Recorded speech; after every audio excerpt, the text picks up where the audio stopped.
Good morning to all of you. एक बार पुनः मैं अपना नया चैप्टर या कहना चाहिए कि उसी चैप्टर का नया टॉपिक लेकर उपस्थित हुआ हूँ। सीमांत विविधाश्रम की हम बात कर रहे थे और सीमांत विविधाश्रम लागू होने के क्या कारण हैं इसके बारे में हम बात करेंगे। पूर्व के लेक्चर्स हमने बात की थी सीमांत विविधाश्रम का अर्थ, परिभाषा, इसकी टेबल, डायग्राम इत्यादि मान्यताएं, और आज हम बात कर रहे हैं कि ये नियम लागू क्यों होता है और इस नियम के क्या अपवाद हैं। नियम लागू होने के 4 कारण हैं। आवश्यकता की संतुष्टि की जा सकती है, आवश्यकता की तीव्रता में कमी हो जाती है, वस्तु एक दूसरे की पूर्ण स्थानापन्न नहीं होती, वस्तु के अनेक प्रयोग किए जा सकते हैं। तो पहला जो आवश्यकता की संतुष्टि की जा सकती है इसके बारे में बात कर रहे हैं कि किसी भी आवश्यकता विशेष को संतुष्ट किया जा सकता है।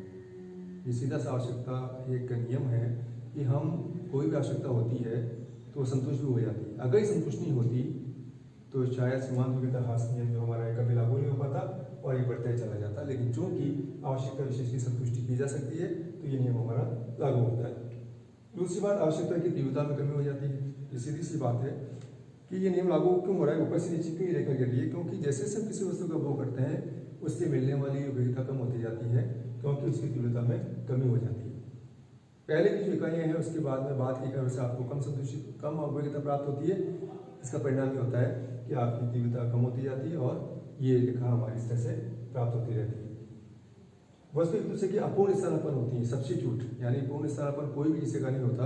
अगर ये पूर्ण स्थानापन्न होती तो शायद ये नियम लागू नहीं हो पाता, लेकिन वस्तु एक दूसरे की अपूर्ण स्थानापन्न होती है, परफेक्ट सब्स्टिट्यूशन नहीं हो पाती, इसी कारण ये नियम लागू हो जाता है और हमारा सीमांत विविधाश्रम धीरे धीरे ये रेखा नीचे गिरने लगती है।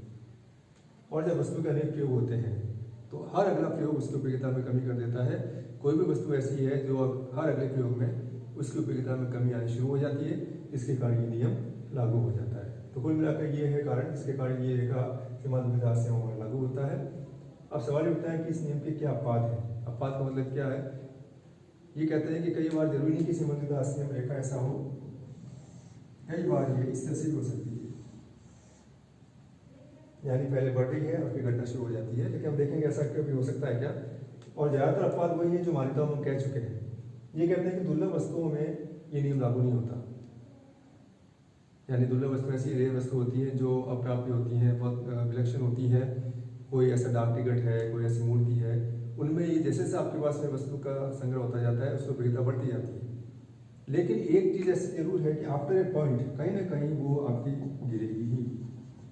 आफ्टर ए पॉइंट, एक सीमा के बाद, इसलिए हर्षा से यूज करते हैं एक सीमा के पश्चात। तो दुर्लभ वस्तुओं का ये कह रहे हैं, लेकिन हम अपनी मान्यता में पहले कह चुके हैं कि वस्तु दुर्लभ नहीं होनी चाहिए। अच्छी कविता या मधुर संगीत में नियम लागू नहीं होता।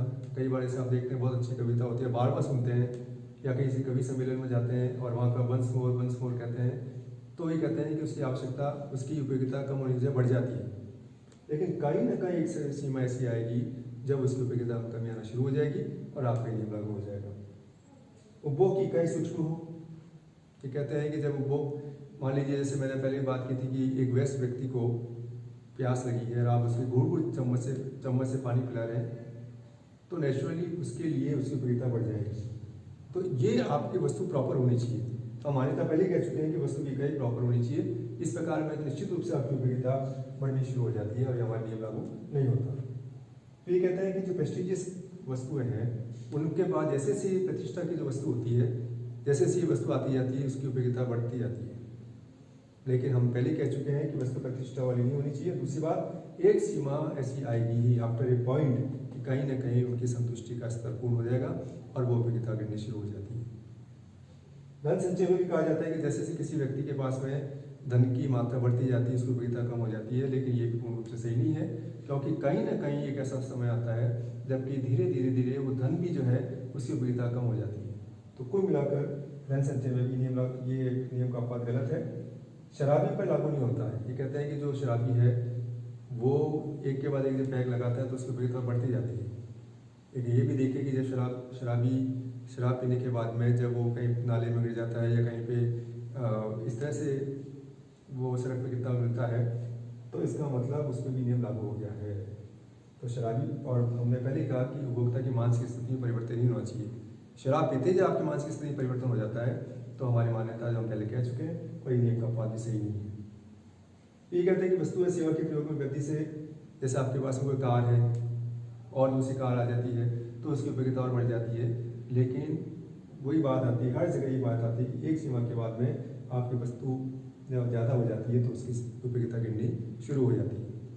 और शक्ति संचय, पावर, क्या कहते हैं कि पावर के जब पावर की बात करते हैं, शक्ति का संचय जैसे जैसे होता है वैसे वैसे और उसकी उपयोगिता बढ़ जाती है, लेकिन कहीं ना कहीं एक सीमा, आफ्टर ए पॉइंट, एक सीमा के पश्चात, एक बिंदु के पश्चात ये भी आपका उपयोगिता गिरनी शुरू हो जाती है। तो कुल मिलाकर जो भी उत्पाद हैं वो नाम मात्र के हैं, उनमें किसी प्रकार का अर्थ नहीं है, क्योंकि माने तो हम पहले कह चुके हैं ये ऐसा नहीं होना चाहिए, वैसे नहीं होना चाहिए।